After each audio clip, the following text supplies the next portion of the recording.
जय Hind students, welcome back to Archana Sharma learning academy.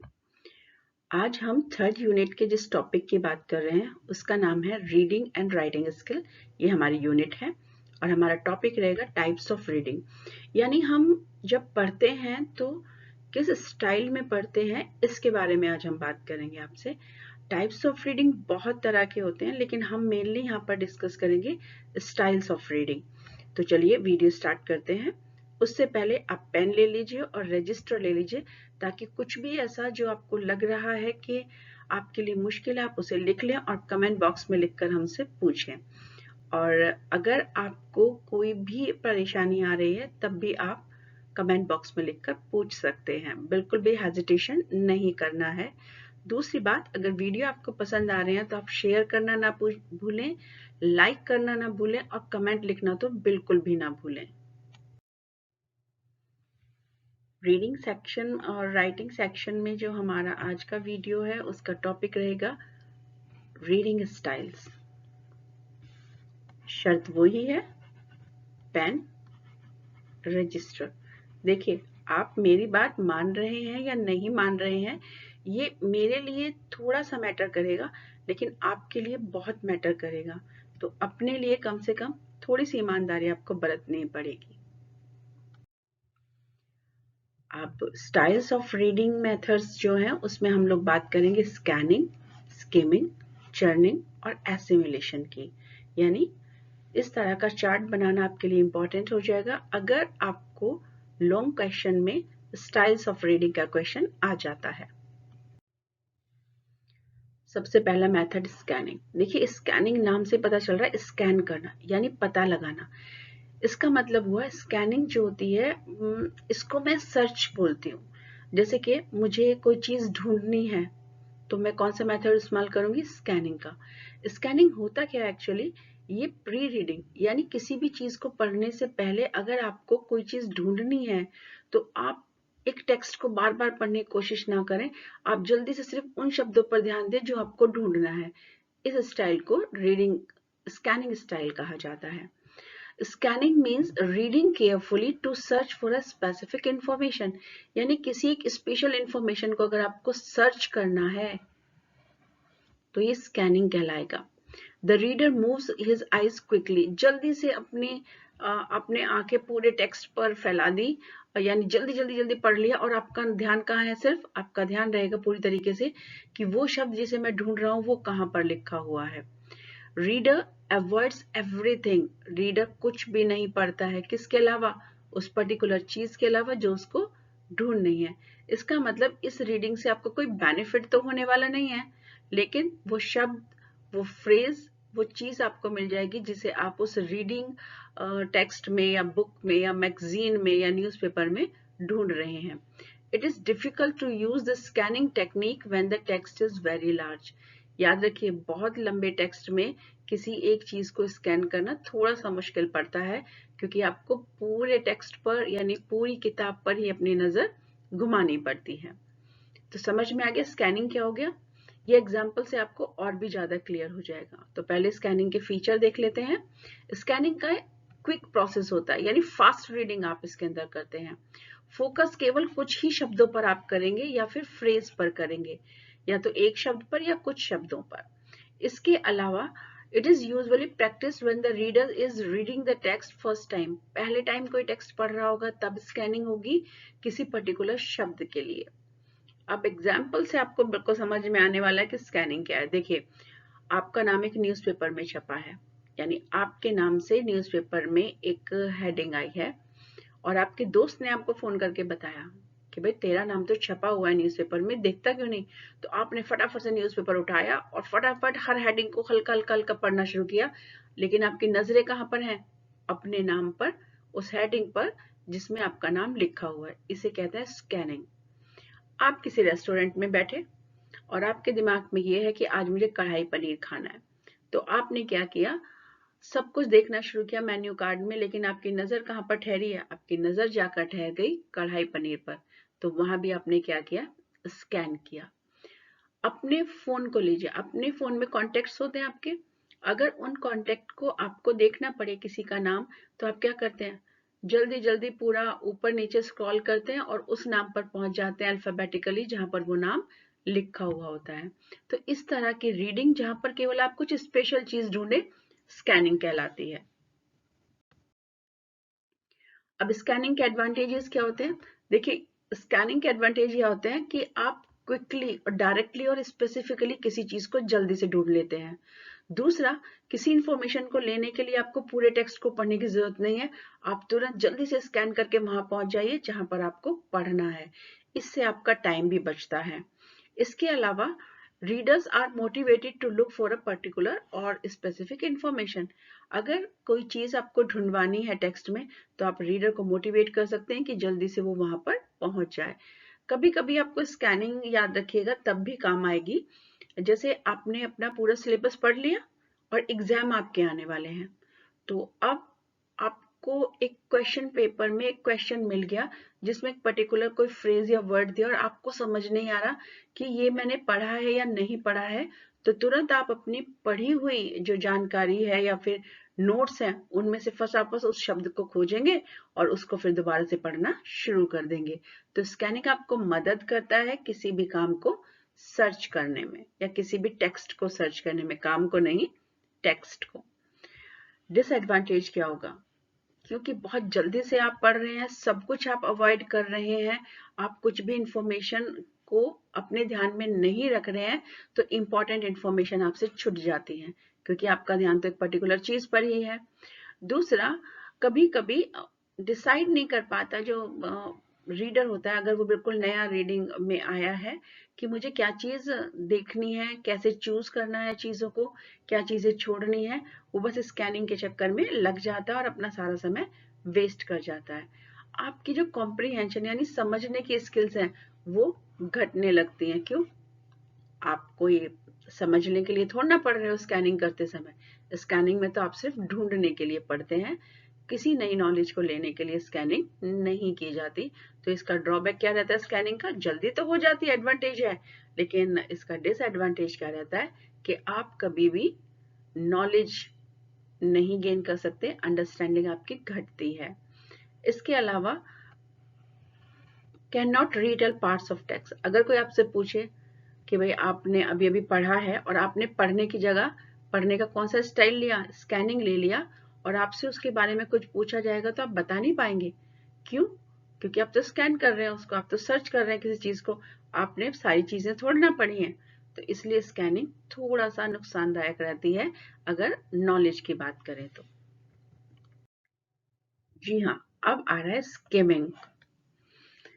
Skimming actually मैं इसको रिवीजन बोलती हूँ। जैसे आपने पूरा कोर्स पढ़ लिया, उसके बाद एग्जाम से ठीक पहले आपको रिवाइज करना है तो आप स्किम कर लीजिए। तो इसको मैं पोस्ट टेक्स्ट रीडिंग भी बोलती हूँ। जैसे स्कैनिंग को हम बोल रहे थे ना प्री रीडिंग, इसको हम पोस्ट रीडिंग बोलते हैं। Skimming is the process of reading quickly to revise the already read text. क्योंकि आपने पहले से ही एक टेक्स्ट पढ़ा हुआ है ऑलरेडी रेड, तो इसका मतलब आप सिर्फ क्या कर रहे हैं, यहाँ पर रिवीजन कर रहे हैं। कोई नई नॉलेज आपको नहीं मिल रही है, लेकिन जो नॉलेज आपके पास है उसको आप और ज्यादा स्ट्रॉन्ग कर रहे हैं, तो उसके लिए क्या कर रहे हैं, आप स्किमिंग कर रहे हैं। A reader also takes a general idea about the text before reading a new text. अगर नए टेक्स्ट में आप स्किमिंग कर रहे हैं तो आपको सिर्फ एक छोटा सा जनरल आइडिया मिल जाएगा कि हाँ मैंने इसको स्किम कर लिया, मैंने देख लिया भाई इसमें क्या क्या चीज लिखी हुई है, लेकिन बहुत ज्यादा अंडरस्टैंडिंग आप नहीं इससे डेवलप नहीं कर सकते। It is a useful technique to read longer text quickly and efficiently. हाँ, ये लंबे टेक्स्ट को जल्दी से पढ़ने में आपकी मदद कर रहा है। आप उसको पूरा पढ़ रहे हैं, एक छोटा सा आइडिया उसके बारे में आपको मिल जाएगा। लेकिन अगर आप ये सोचें कि स्किम करने के बाद आप अच्छी तरह से किसी टेक्स्ट को या लिखे हुए को समझ लेंगे, तो वो थोड़ा सा मुश्किल है आपके लिए। During skimming, the focus is given on critical points but detail are skipped. याद रखिए, स्किमिंग में आप डिटेल को स्किप्ट क्यों कर रहे हैं? क्योंकि आपको तो जल्दी जल्दी पढ़ना है, तो डिटेल्स आप पढ़ ही नहीं रहे। तो इसका मतलब आप जब डिटेल नहीं पढ़ेंगे तो इन डेप्थ लर्निंग जो होती है वो आप स्किमिंग से नहीं कर सकते। The technique is useful when information is large but time is short. ज्यादा इंफॉर्मेशन है, टाइम कम है, आप जल्दी जल्दी पढ़ते चले जाइए, मेन आइडिया आपको मिल जाएगा। It is good for reading the non fiction work like course book. Course book को पढ़ने में स्किमिंग आपकी हेल्प करता है। एग्जाम्पल चेक करें। जब आप किसी कोर्स बुक को पढ़ते हैं ना, जो आपने ऑलरेडी पहले से पढ़ी हुई होती है, तो उसको एक बार रिवाइज करने के लिए आप स्किमिंग का यूज करते हैं। दूसरा, एग्जाम से पहले जो नोट्स हैं उनको पढ़ने के लिए आप स्किम करते हैं, ना कि स्कैनिंग करते हैं। Revision of any text to look at the main points को देखने के लिए भी आप क्या करते हैं, स्किमिंग करते हैं। हाँ, अगर एक कोई खास शब्द आपको ढूंढना पड़े तो वो स्कैनिंग है, लेकिन आपने कौन कौन से मेन पॉइंट देखे हैं उन सब पॉइंट्स को एक एक बार नजर घुमाते हैं। कहते हैं ना सरसरी निगाह से देखना, तो जो सरसरी निगाह से देखने वाली स्टाइल होती है वो स्किमिंग स्टाइल कहलाती है। अब स्किमिंग के फीचर्स क्या होते हैं? बिल्कुल सही, क्विक होता है ये, और कम टाइम में आप ज्यादा टेक्स्ट पढ़ सकते हैं। मेन आइडिया को आप नोटिस करते हैं, इसके अंदर छोड़ते नहीं है। जैसे स्कैनिंग में आप छोड़ रहे थे ना, बस आपको मेन जो मेरे को चाहिए बस उसी पर मेरी निगाह थी। यहाँ पर आप मेन आइडिया को भी नोटिस करते हैं, लेकिन हल्के तरीके से। नॉन फिक्शन टेक्स्ट में काम आता है ये, और बहुत जल्दी जल्दी आपकी आंखें जो है टेक्स्ट के ऊपर घूमती और पढ़ती हुई चली जाती हैं। ये इसके मेन फीचर्स हो गए। एडवांटेजेस देखिए, कम टाइम में ज्यादा पढ़ना हो, स्किमिंग स्टाइल से अच्छा कुछ भी नहीं हो सकता। इसके अलावा reader can understand the content of each passage exactly. जब मेन आइडिया तो आपको हर पैराग्राफ का मिल जाएगा, तो इसलिए स्किमिंग जो है मेन आइडिया लेने के लिए भी एक अच्छी टेक्निक है, आप उसका यूज कर सकते हैं। इंफॉर्मेशन को आप रिटेन कर सकते हैं, क्योंकि आप क्या कर रहे हैं, रिवाइज कर रहे हैं। रीडर को यह भी पता चल जाता है कि टेक्स्ट का ऑर्गेनाइजेशन कहता है। अब ऑर्गेनाइजेशन का मतलब हुआ कि जब रीडर जल्दी जल्दी स्कैम करता है तो उसको पता चल जाता है कि मेन हेडिंग सेंटर में लिखी हुई है और मेन हेडिंग के बाद जो सब हेडिंग्स हैं वो साइड में लिखी हुई हैं। तो ये ऑर्गेनाइजेशन होता है टेक्स्ट का। और डायग्राम भी बना हुआ है, तो कहाँ पर बना है, कैसे बना हुआ है।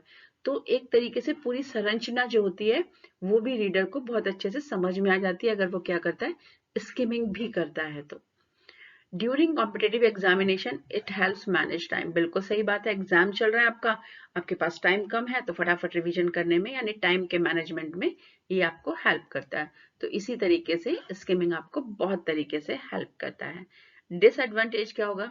सुपरफिशियल होगा, यानी एक मेन आइडिया आपको मिल जाएगा पोस्ट रीडिंग से, लेकिन न्यू नॉलेज थोड़ा सा मुश्किल काम है। Reader doesn't get enough to be able to tell all the details, क्योंकि तुमने अभी इस टाइम स्किमिंग किया, सिर्फ रिवीजन किया है आपने, या फिर नई टेक्स्ट को सरसरी निगाहों से देखा है, तो डिटेल आप बता नहीं पाएंगे, क्योंकि इन डेप्थ के लिए आपको स्लो रीडिंग करनी पड़ेगी। जबकि स्किमिंग कैसी है, ये एक फास्ट रीडिंग स्टाइल है। चर्निंग, ये तीसरी स्टाइल है जिससे आप पढ़ सकते हैं। Churning style of reading means getting to the gist of the text. Gist का मतलब होता है कि आप सारांश किसी भी टेक्स्ट को, यानी किसी भी नॉवेल को, किसी भी बुक को, किसी भी आर्टिकल को पढ़ने के बाद आप उसके बारे में बहुत अच्छे से समझ पा रहे हैं, तो उस सारांश को निकालना क्या कहलाता है, जिस्ट कहलाता है। Churning is related to reading slowly. इसमें आप थोड़ा ठहर कर पढ़ते हैं, क्योंकि आपको एक नई नॉलेज लेनी होती है। It involves reading the text once or twice so as to understand its primary and secondary idea in detail. अब देखिए यहाँ पे डिटेलिंग आ गई ना, तो जब कभी भी आपको कोई चीज ऐसी पढ़नी हो कि उसका डिटेल भी आपको समझ में आए, तो आपको थोड़ा सा रुक कर काम करना पड़ेगा। और जब आप थोड़ा सा रुक कर काम करेंगे तो ये स्टाइल क्या कहलाएगी, चर्निंग कहलाएगी। It is use to analyse the text and get the gist of the text. जैसे मैंने आपको ऊपर बताया था, इसमें एनालाइज भी कर सकते हैं आप टेक्स्ट को, यानी आप ये समझ सकते हैं कि टेक्स्ट में क्या लिखा गया और क्यों लिखा गया, और आपका सारांश जो होता है, यानी कि सार जो होता है, वो आपको पता चल जाता है। जिस्ट का मतलब होता है, जैसे कि ऐसा मान लीजिए आपने संतरा खाया और आपका संतरा खाने का मन नहीं कर रहा, तो आप क्या करते हैं, उसका जूस निकाल कर पी लेते हैं। तो जो जूस आपने पिया उसमें वो सारा विटामिन आ गए जो संतरे में थे, और बेकार का जो चीज था वो आपने उसको निकाल कर फेंक दिया, फाइबर को। तो इसी तरह जब कोई टेक्स्ट आप पढ़ते हैं तो उसको जो निचोड़ होता है उसको बोलते हैं जिस्ट। तो आई अंडरस्टैंड, मुझे उम्मीद है कि आपको जिस्ट का मीनिंग यहाँ पर पता चल गया है। It is a combination of interpretation and inferences. देखिए, चर्निंग अगर आप कर रहे हैं तो इंटरप्रिटेशन का मतलब क्या होता है, कोई एक चीज का डाटा आपको मिला है, कोई रिव्यूज आपको मिले हैं, उसके बेसिस पर आप अपना जो दृष्टिकोण रखते हैं उसको इन्फ्रेंसेस कहेंगे। सबसे पहली बात तो ये।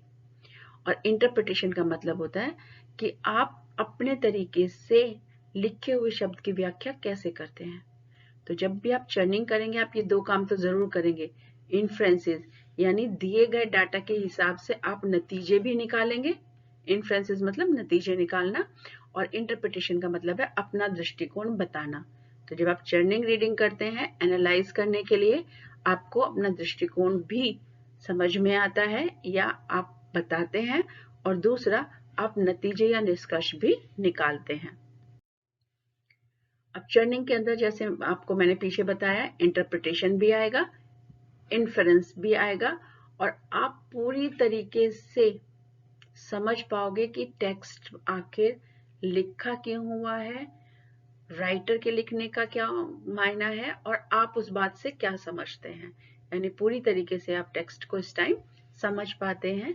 ये रीडिंग स्टाइल क्या कहलाती है? चर्निंग कहलाती है। अब मेन फीचर क्या हो गए? स्लो प्रोसेस है, जिस्ट आपको यानी सारा आपको पता चल जाता है, और इन डेप्थ मीनिंग और सेंटेंस स्ट्रक्चर और कोहेरेंस आपको पता चल जाती है। कोहेरेंस मतलब सीक्वेंस पता चल जाती है। सेंटेंस स्ट्रक्चर मीन्स आप समझ पाते हैं कि सेंटेंस किस तरीके से लिखे गए हैं। एडवांटेज क्या रहेगा? देखिए, रीडर क्योंकि इन्फर कर रहा है, यानी कि इन्फ्रेंसेस दृष्टिकोण भी डेवलप हो रहा है उसका, तो वो टेक्स्ट को पूरी तरीके से समझ पा रहा है। यानी पढ़ने के बाद वो बता भी देगा कि क्या लिखा हुआ है। रीडर एनहेंस वोकैबुलरी क्यों बढ़ती है? क्योंकि जब रीडर पढ़ रहा है और कोई भी शब्द उसको लग रहा है ये नहीं आया, तो तुरंत वो डिक्शनरी देखेगा, तो इस तरह उसकी वोकैबुलरी भी डेवलप होती है। Reader gets the main idea of the main idea text का मिलता है, क्योंकि वो जिस्ट को समझ पा रहा है, यानी सार को समझ पा रहा है। डिसएडवांटेज क्या होगा? बहुत ज्यादा टाइम लगता है इस तरह के रीडिंग में, स्पेशली उनको जो शुरू में रीडिंग करना शुरू करते हैं। यानी वो पढ़ तो पाते हैं, जैसे आप हैं, अगर आपका इंग्लिश जो है वो थोड़ा सा वीक है, तो आप इंग्लिश के शब्दों को मिला मिलाकर पढ़ तो लेंगे कई बार, लेकिन आपको उनका मीनिंग पता नहीं चलेगा, क्योंकि वोकैबुलरी को समझने में आपको टाइम लगेगा। और ऐसा होने से क्या होता है, जो रीडर है उसका इंटरेस्ट खत्म होने लगता है। आपने कभी देखा है कि आप न्यूज़पेपर इंग्लिश का क्यों नहीं पढ़ते? क्योंकि जब आप उस इंग्लिश के न्यूज़पेपर को पढ़ते हैं तो उसमें बहुत सारे ऐसे डिफिकल्ट वर्ड्स आते हैं, जिसकी वजह से आपका इंटरेस्ट खत्म हो जाता है, क्योंकि आप उस शब्द को पढ़ तो पाएंगे लेकिन उसका मीनिंग आपको समझ नहीं आता। और हर बार डिक्शनरी से देखना और फिर वापस उसका अर्थ समझना, फिर देखना, तो इससे क्या होता है, आपका इंटरेस्ट खत्म हो जाता है। लास्ट स्टाइल में आता है एसिमिलेशन। अब एसिमिलेशन अगर आपने कर लिया किसी चीज का, तो फिर आप बिल्कुल बेखौफ हो जाते हैं, आपको एक तरह का कॉन्फिडेंस हो जाता है, अब मैं बिल्कुल तैयार हूं, क्योंकि मैंने इसको आत्मसार कर लिया, मैंने इसको पूरी तरीके से पढ़ लिया, मनन कर लिया, मुझे ज्ञान प्राप्त हो गया। अब आप मुझसे इसके बारे में कोई भी प्रश्न पूछ सकते हैं। यानी इस तरीके से पढ़ना कि वो इंफॉर्मेशन आपकी एक लॉन्ग टर्म मेमोरी में बस जाए, क्या कहलाती है? एसिमिलेशन रीडिंग कहलाती है। एसिमिलेशन रीडिंग में आप एग्जाम्पल ले सकते हैं, जैसे देखिए, आपने बचपन में लिख लिख कर कुछ सेंटेंसेस याद किए होंगे, लिखकर कुछ आपने पोएम्स याद की होंगी, या लिखकर कोई फॉर्मूला आपने याद किया होगा, तो वो लॉन्ग टर्म मेमोरी में आपके पास है। जैसे मैं, अगर आप इंजीनियरिंग के स्टूडेंट्स हैं क्योंकि आप, तो आप देखिए बॉड मास रूल, तो आपने बॉड मास लिखा होगा, तो बॉड मास की फुल फॉर्म आप बता देंगे कि किस में क्या होता है, किस तरीके से किया जाता है। अगर आपने उसे पढ़ने के बाद एसिमुलेट कर लिया, तो लॉन्ग टर्म मेमोरी में आपके छप गया होगा। और अगर आपने उसको थोड़ी सी बेईमानी से किया है, तो वो आपके दिमाग से निकल कर भाग गया है। It is use to comprehend the text completely. Assimilate अगर आप रीडिंग करते हैं एसिमुलेशन स्टाइल में, तो कुछ भी ऐसा नहीं है जो आपने पढ़ा है और आप भूल जाएं। It enables the reader to deliver and consumed knowledge to anyone easily with clarity. यानी जो नॉलेज आपने कंज्यूम की है पढ़ते समय, उसको आप आसानी से डिलीवर कर सकते हैं किसी को भी। मैंने पढ़ लिया, आके आप मुझसे पूछ सकते हैं। पढ़ लिया मतलब मैंने पढ़ लिया, रीडिंग कर लिया।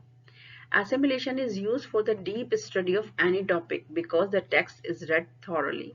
क्योंकि आपने टेक्स्ट को एक एक शब्द को बड़े ध्यान से पढ़ा है, तो इसका मतलब अब आपके पास उसकी पूरी नॉलेज है, डीप स्टडी आपने उसको किया हुआ है। इस पर बेस्ड कोई भी क्वेश्चन आप पूछ लीजिए, आप तुरंत उस टॉपिक के क्वेश्चन का आंसर दे सकते हैं। एसिमिलेशन में आप एक और एग्जांपल ले सकते हैं, जैसे कि आपके टीचर्स बिना बुक के आपको पढ़ाते हैं, जिनको कई कई साल का एक्सपीरियंस हो जाता है, वो अपने नोट्स बनाकर आपको देते हैं, और हर बार जब भी वो आपको कोई नोट देंगे ओरल में, तो आप देखेंगे कि वो लिखा हुआ नहीं बोलते हैं, वो अपने मन से बोलते हैं, लेकिन उस टॉपिक पर उनको पूरा ज्ञान होता है, क्योंकि उन्होंने उस नॉलेज को बार बार पढ़ा और एसिमुलेट कर लिया, यानी उसका पूरा ज्ञान उनको हो चुका है। तो आपके टीचर ने एसिमुलेशन रीडिंग की है स्टाइल से, एसिमुलेशन स्टाइल से रीडिंग की है, इसलिए वो आपकी हर बात का जवाब दे देते हैं उस सब्जेक्ट से संबंधित। एसिमुलेशन के लिए किस चीज का ध्यान रखना है रखते हैं आपको सेंटेंस में जो स्ट्रक्चर यूज होता है वो आपको ध्यान में रहता है। पैराग्राफ का स्ट्रक्चर आप समझ लेते हैं किस तरह का है, जैसे क्रोनोलॉजिकल ऑर्डर है, इंडक्टिव है, डिडक्टिव मेथड है, ये आप आगे पढ़ेंगे इसी यूनिट में, तो आपको ये भी पता चल जाता है कि पैराग्राफ को किस स्ट्रक्चर में लिखा गया है। पंक्चुएशन, फुल स्टॉप कहाँ पर लगाना है, कॉमा कहाँ लगाना है, इन्वर्टेड कॉमा होता है, ये भी आपको नॉलेज मिल जाती है, क्योंकि एसिमुलेशन में आप हर चीज को ध्यान से पढ़ते हैं। ऑथर का पॉइंट ऑफ व्यू समझने में आपको मदद मिलती है, क्योंकि आप बार बार रीडिंग करते हैं तो आप समझ जाते हैं कि ऑथर ने ये बात क्यों लिखी है, और समराइज करना भी आप जान जाते हैं। अब एसिमुलेशन का एडवांटेज क्या होगा, कॉम्पिटिटिव एग्जामिनेशन की प्रिपरेशन आपकी अच्छे से हो जाती है। आपने अगर टॉपिक सही पढ़ा है तो आप चाहे कोई भी क्वेश्चन आ जाए आप बिल्कुल कॉन्फिडेंट हैं। लैंग्वेज आपको आ जाती है, ग्रामर स्ट्रक्चर्स आपको आ जाते हैं, राइटिंग आपकी बहुत इंप्रेसिव बन जाती है, क्योंकि आपको कॉमा भी पता है, आपको फुल स्टॉप भी पता है, आपको कैपिटल लेटर्स का यूज भी पता है, तो आपकी राइटिंग बहुत अच्छी हो जाती है। डिसएडवांटेज, टाइम टेकन है, इसमें बहुत समय लगता है। दूसरा, बिगनर्स के लिए ये कभी कभी क्या होता है, बोरिंग हो जाता है या वो डिस्ट्रैक्ट हो जाते हैं, क्योंकि डीप नॉलेज उन्हें लेनी है जबकि उनको कोर्स थोड़े टाइम में कवर करना होगा। तो इस तरीके से वो क्या करते हैं, थोड़ा एसिमुलेशन से बचते हैं, भाई पढ़ लें और हम एग्जाम में लिख दें, इससे हमारा काम चल जाए। मगर ये शॉर्ट ट्रिक है, इनसे कभी भी काम नहीं चलता है। तो इसलिए आपको रीडिंग करनी है तो आप चर्निंग करिए, एसिमुलेशन करिए, या फिर आप स्किमिंग करिए, या फिर आप क्या करिए, स्कैनिंग करिए, कोई भी मेथड आप यूज करिए, लेकिन यूटिलिटी के हिसाब से, यानी कि सही यूसेज के हिसाब से आप उसको इस्तेमाल करें। एसिमुलेशन का डिसएडवांटेज मैंने आपको बताया था, टाइम टेकन होता है और डीप नॉलेज आपको चाहिए होती है। अब क्योंकि हम हर उसमें आपको राइटिंग एग्जामिनेशन के टिप्स दे रहे हैं, तो यहाँ पर जो एक टिप रहेगा वो ये रहेगा कि आप अपनी राइटिंग को प्लीज सुधार लीजिए। अच्छी राइटिंग आपको अच्छे नंबर दिलाने में मदद करेगी। लिंक डिस्क्रिप्शन बॉक्स में दिया हुआ है नोट्स के लिए, और हमारा अगला वीडियो रहेगा effective writing tools. I hope आपको समझ में आया है रीडिंग स्टाइल्स क्या होते हैं। वीडियो थोड़ा सा लंबा बन गया, पर कोई दिक्कत नहीं है, आप ईमानदारी से पढ़ेंगे तो ये एक लॉन्ग लास्टिंग इंप्रेशन आपके ऊपर रहेगा और आपके दिमाग में छप भी जाएगा। All the best from my side.